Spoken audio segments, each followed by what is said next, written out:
Welcome to the SPS Digital Learning Hour, brought to you by the Digital Learning and Assessment Department. We're coming to you today from a conference room in the central office, bringing the latest news from public schools in regards to technology, along with inspiring interviews from teachers who are using technology in the classroom. We'll also inform you of the latest updates, practices, and news as it pertains to our district. Whether you are new to using technology in the classroom or a seasoned vet, we are here to help.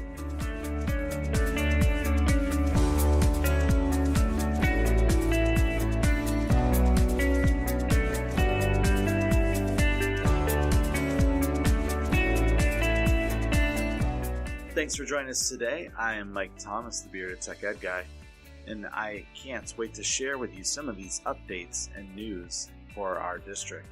In case you missed it, We Learn Wednesdays is back in January. Coming up at the Casparian Professional Learning Center on St. James Avenue, we have sessions for this Wednesday from 4:15 to 5:45 on Class Dojo, formative assessment tools, so that's using Padlets and Flipgrids and Kahoots, all sorts of different things in the classroom that students love. I tell you, they love them. So we have that. We also have another Unified Classroom drop-in session, so come and get all your Unified Classroom questions answered, along with Office 365 working with Windows 10 session, which was very popular last time around, and we are offering it again. Coming up on January 16th, that would be not this Wednesday, but the following, we have sessions on exploring ways to transform and personalize instruction for your students. Always a great topic. OneNote for beginners.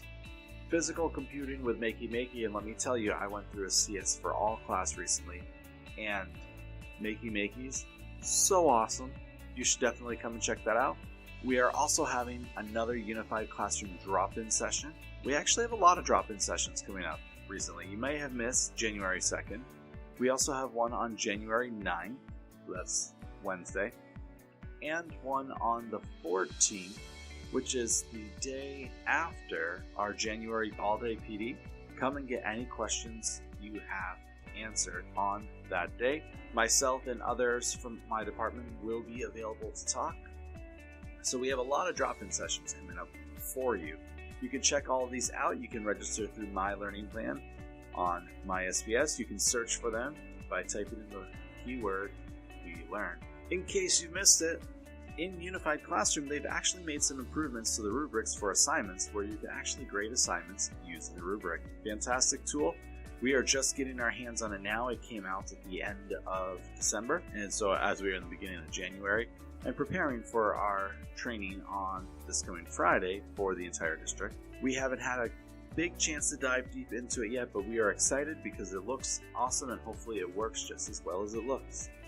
OneNote has also been released into Unified Classroom, so now you can do OneNote assignments. You can embed OneNotes into your class pages, which is a big, huge, gigantic plus in assessments, especially for those in the upper elementary and middle and high school. If you want to include Desmos calculators, which if you remember back in the day, the TI-84s, this is a digital free version that is in Unified Classroom that you can totally use, and it will be great. Another few things that happened, Scratch 3.0 is here, and you should be super excited about it because not only is it slightly easier to use, there's just a lot more that you can do with it. If you go out to Yammer on our main page, I actually posted a link to a free instructional guide for using it in the classroom that was sent to me, and I want to make sure that everybody has a chance to download it. So you should go out there to Yammer and click on the link for that. Also on Yammer, we are taking a poll right now. We do have the opportunity to have some professionals from Microsoft come and do a Minecraft training with us. It would be an all-day session, maybe successive Saturdays, but they are all-day trainings, and we are wanting to know if people are interested in using Minecraft in education and if they'd be willing to come to a training. So go and check all those things out. Remember, you can also use Adobe Spark. I use it every week when I create my favorite quote Fridays, which I think is a very awesome tool and very cool way to use it. But Adobe Spark has so much more than just making cool posters. That has the ability to make pretty cool and neat videos websites, audiobooks, digital books. You have the ability to do that with your students. Check it out at spark.adobe.com. Hopefully I remember that correctly. There's just a lot of things going on, and we are super excited about all of them. Coming up next is our interview of the week.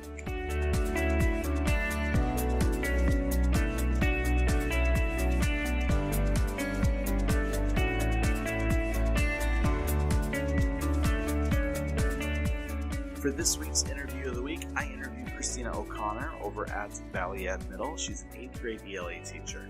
Now, she's doing a lot of great, amazing things in the classroom. I hope that you are inspired by this interview, so check it out.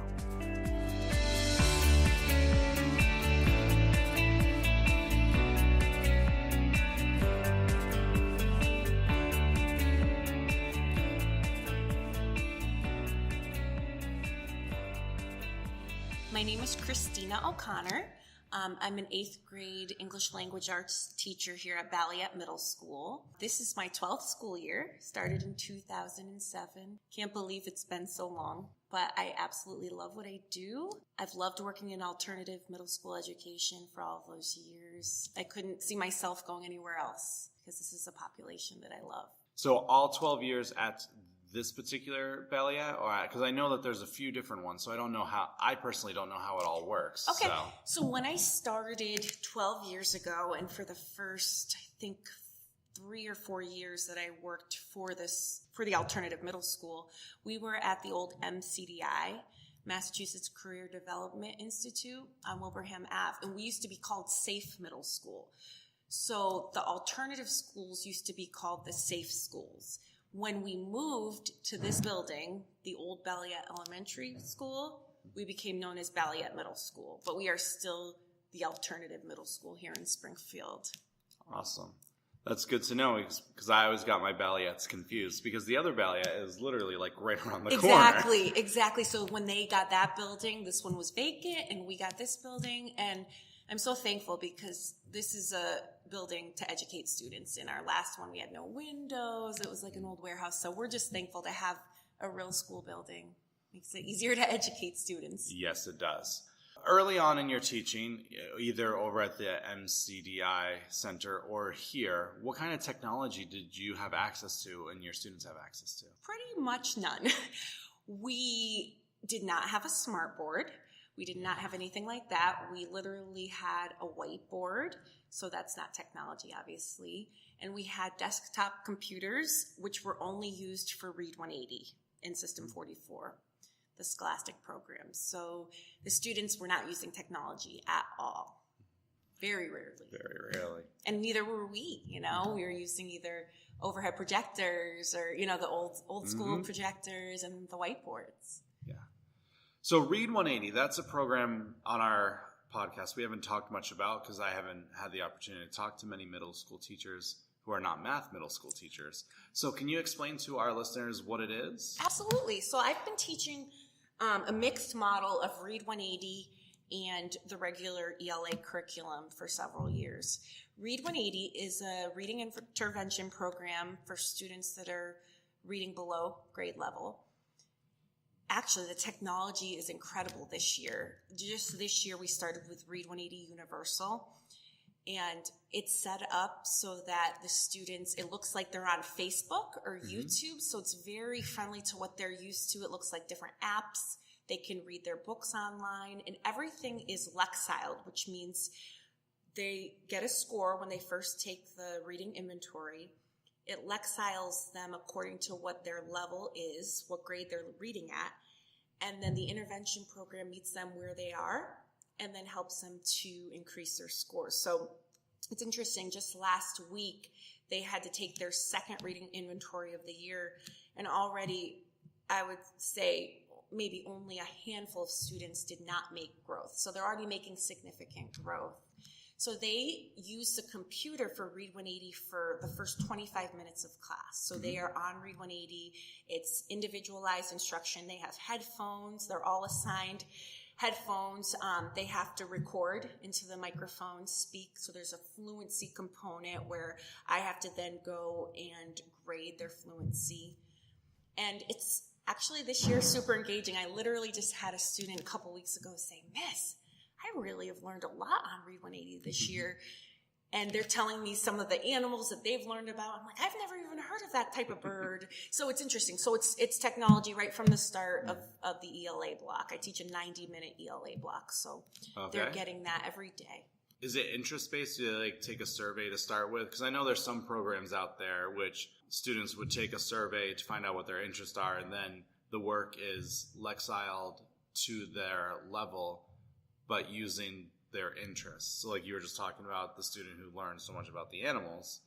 Like, is that because that they were interested in animals, or is the Read 180 really more focused on here's a good piece of literature, here's a good piece of literature, minus like what you're interested in? So yes, to answer, but really yes and no, because when they first take their reading inventory, so before they're even enrolled in the program, they can choose 3 topics of books that they like, so that when they're done with their inventory, it will give them their Lexile score, and then it will give them recommended books to read on their Lexile that they can do independently. However, for the software, the regular software part that's not having to do with the independent reading time, it'll start you off at the same, segment. So first of all, the very first segment of the year is Mindset Matters. And it talks about growth mindset and how failure can ultimately lead you to success. And the kids are super engaged because the topics now are on Michael Jordan, and they're on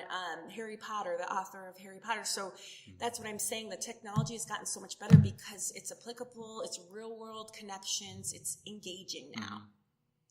But then after their first segment, they are able to choose some different topics. Okay. So I have a student now that was just like, Miss, I want to go to take a field trip to MIT because I'm learning about the bionic man and his legs. And so that technology piece is actually making them want to even go further with it. It's really interesting. And we're like, well, Boston's a little far, but maybe we can work out a field trip to see, what they're doing there in robotics. And she never heard of that. So that's awesome. So there is some choice, but there's also some required, segments. So, but they do like it, especially this year. The Read 180 Universal is pretty incredible. Yeah. So you've seen, because you've been using it for so long, such a increase in the way that the program is run.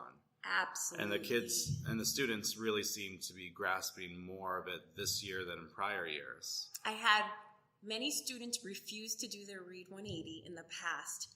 I'm being completely honest that beginning this year, they're way more engaged, way fewer refusals. So, and I think a lot of it is just the engagement with the technology piece. That's awesome.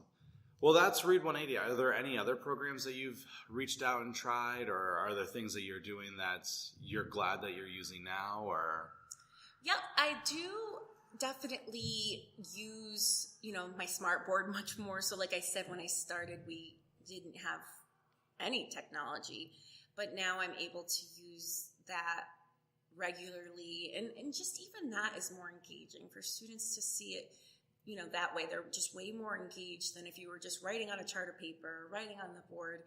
These students just are sucked into technology. And, that, they definitely are more engaged as a result. So we've talked about how programs that you're using that students are engaged in. We've talked about Smartboard. How is it with the student laptops? Do you have different assignments that you have them complete using that, or? For sure. So, for instance, we just finished a 4-paragraph essay. It's interesting how many of the students aren't even used to using Microsoft Word. So even just showing them how to choose the font size, how to double space, how to indent, that was a couple of lessons in and of itself. But now they are familiar how to do that because, with MCAS and ANET, everything's on the computer. So trying to encourage the students to use that technology so that when they get there, they're more familiar with it. Also, every day there is a 20-minute rotation where they focus more on writing, and so they've been using OneNote for that, and their writing assignments are on there. And my co-teacher really is the one that does that really well, but the students are doing that every single day, and they're making gains because they're used to typing on that and doing their writing and putting their thoughts on one note. That's great, and that's definitely going to help when MCAS comes this year, as last year was the first year it kind of counted for everything online, and it's just going to continue going that way. Yes. So I'm excited to see how much growth they're going to get as a result of these, programs that we're now using. So one more technology question here. Are you guys participating in the take-home project where students take home the laptops? We are not one-to-one here. We just assign students laptops to use here in the building. So in every class, they have a laptop at their disposal that they use. All right. So what are some things that you know now that would change what you would have done prior, since you have many more years experience than I do, for example? So in technology or just in general? Either one. So it's interesting. I started in 2007 and at an alternative behavioral middle school in Springfield. So I was warned, a lot of people were like, oh, are you sure you want to do this? And because I didn't really know what I was getting myself into, I guess, at the time. I never looked back, but I do think that I've learned structure. Structure routines are so important. Just that the kids actually really like boundaries. They might push back a lot at first, but they feel safe with those structures, those boundaries. I'm very into rules, routines, procedures, consistency, and the classroom almost starts to run itself. They know what to do as soon as it turns 8 o'clock. Sometimes I'm like, oh, wow, you guys are a minute early, and they're already getting out their Read 180. They're already getting out their utensils that they need. So structure, firm routine, unemotional consequences just really helps with that.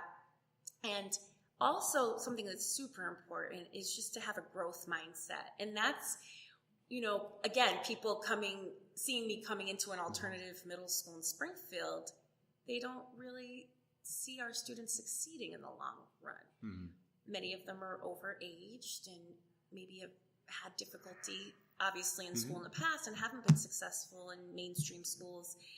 And it's so important to keep in mind that it doesn't matter if they're reading on a kindergarten reading level when they come in 8th grade. It doesn't matter if they're reading at a freshman in high school reading level when they come in 8th grade. Every single student can grow. Every single student can make progress. I don't want to hear, people saying, oh, this is their past. This is what they've done. When they walk into Balliet Middle School in my classroom, they will make growth because I believe in them, and all students can make progress, and I've seen it. I got to speak at the alternative high school graduation last year, and I saw kids graduating from high school that I had in 8th grade, and I'm sure many people didn't think they would make it, but they did, and they were there in front of me, and I was able to speak to them on that side of the stage. And so just really not having that mindset of, they're special education, they're not going to be, they're ELL, like, go easy on them. No, rigor and high standards, high bars, and they will rise. They might not completely meet the standards. I have very high standards, but they will rise. They will make growth. And just to believe in every student. No student is too far gone. With this being the middle school, it means you get a lot of students from elementary schools. What would be some words of advice, encouragement that you would offer them, because you are getting their students? So things that you've seen coming in with those 6th graders who eventually become 8th graders, who eventually go on to graduate. Some advice I would give to the elementary school teachers are to push your students. Don't baby them, because you want to prepare them for middle school. And in elementary school, they don't transition. They're contained in one classroom for most of the day. And then in 6th grade, they come to a bigger school. They start having several different teachers for several different classes. They transition. They get overwhelmed. So I think it's important, especially as they're in 5th grade, to really begin to push them and to make them a little bit more independent, maybe make them independent learners, because they are going to be a little more responsible for their own education in middle school. They're going to have to ask questions and be responsible for due dates and not be so handheld, I think. So maybe it's better to push them ahead a little bit and make them really responsible for their own learning. That's what I always say, you need to be responsible for your learning. It's your education. So I think that's what I would do. Yeah, I know from teaching 5th grade. So that was one of the things, if I had a student who maybe wasn't academically at what a 5th grader should be, if they had those skills, I felt I was at least successful enough to get them to the next level. Right. Because you're right, in 5th grade and a lot of the schools, they're all self-contained classrooms where one teacher teaches everything except for one subject. So I completely understand exactly what you're saying. Mm-hmm. So because you're in middle school, I just asked about elementary.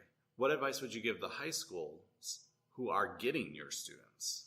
That's interesting because some of our students do move on to mainstream high school, but many of our students stay in alternative. It's where they feel comfortable. They've been successful in the alternative schools, and they want to continue on with smaller groups and more support from staff and fewer students. So oftentimes we lose a lot of our students going from 8th to 9th grade.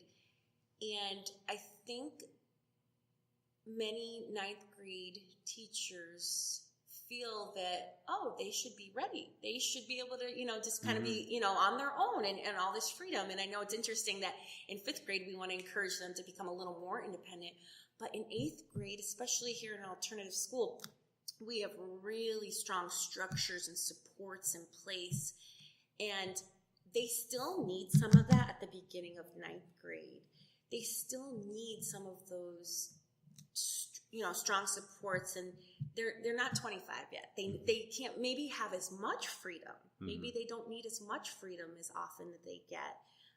So kind of to wean them off, start strong, start really structured in 9th grade, and keep supporting them, knowing that this is scary to them. This is new.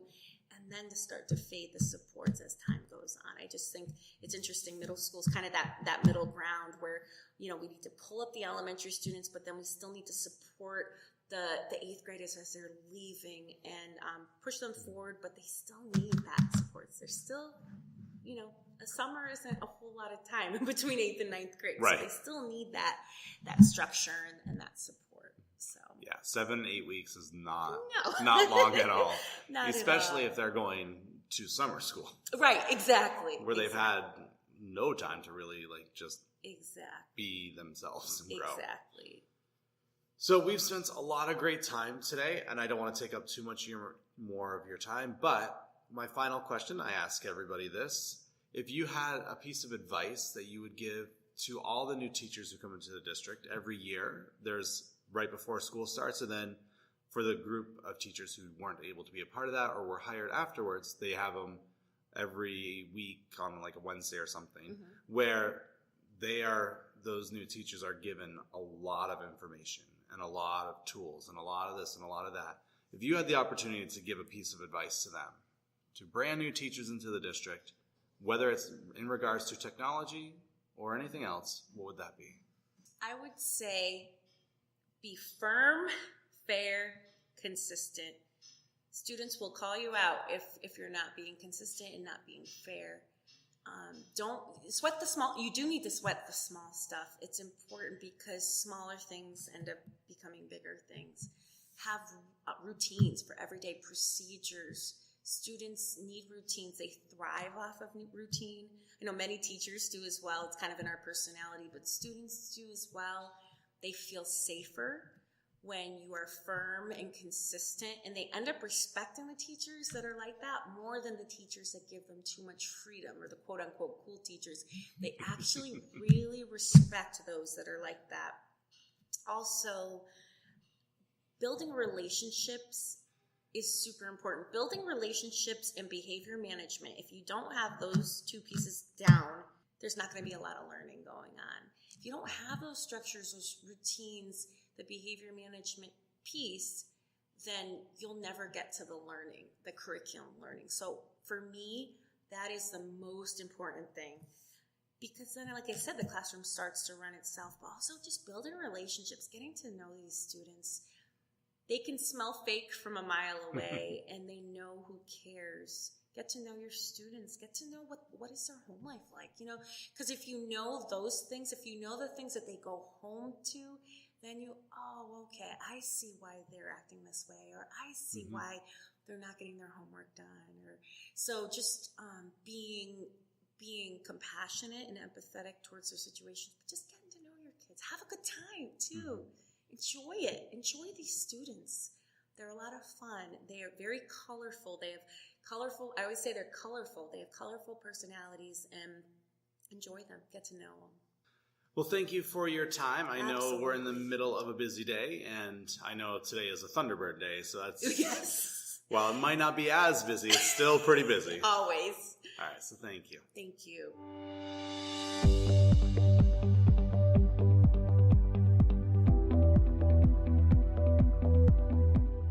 Thank you, Christina O'Connor. That was a fantastic interview. I definitely felt like I learned more about what elementary ELA and how that differs from middle school ELA and the things that you're doing in the classroom, including the use of Read 180. Sometimes, I know for me, it's hard to understand what is coming for the students. As a 5th grade teacher, I had always wanted to prepare them for middle school. And I feel like for me, I got a great understanding of what's going on in a middle school ELA classroom and how I can, as an elementary teacher, better prepare them for middle school. I also really like the fact that we got into what are some of the things that high school teachers should know about the middle schoolers coming to them. She had a lot of great advice in there, and I really encourage you to go back and listen. Make sure to pull some stuff out for yourself, because there's just so much awesomeness in there. So again, Christina, thank you. So with January getting started, we are so excited for the next few months about what we have going on, whether that is the Unified Classroom drop-ins, which we have a lot of them scheduled, which is the We Learn Wednesdays, which we are also super excited about. There are so many teachers doing so many great things in the classroom that we highly encourage you to come sign up on My Learning Plan to visit and learn. Also, if you know of someone who would be great to interview about the things they're doing in the classroom, we would love to talk with them. So you can email us at dlasupport@springfieldpublicschools.com, or you can directly email me. I would love to also talk with them. One of the things that we are doing is continuing to outreach and sharing the love. So if you really have been enjoying the podcast, I encourage you to go out there and share it. We are available wherever podcasts are available to listen to. That includes Spotify, iTunes, Stitcher, Google Play. I'm not quite sure how it gets there, but it gets there. We are also, Spreaker is our main site. That's where all the links from today's show and other past shows will have links in there available. You can also follow me out on Instagram and Twitter, Bearded Tech Ed or Bearded Tech Ed Guy. I am always posting things. Anytime I find something new that is great for the classroom, I post it out there so that you guys have it, have access to it. We're also in the process of making some pretty awesome videos about how technology is being used in the classroom from teachers who are willing, so keep an eye out for those. We did one last year with Scott Wohlers, who was a previous podcast interview, doing some great things in the classroom. I highly encourage you to go and check all of these things out. I'm your host, Mike Thomas, and this is the SBS Digital Learning Hour.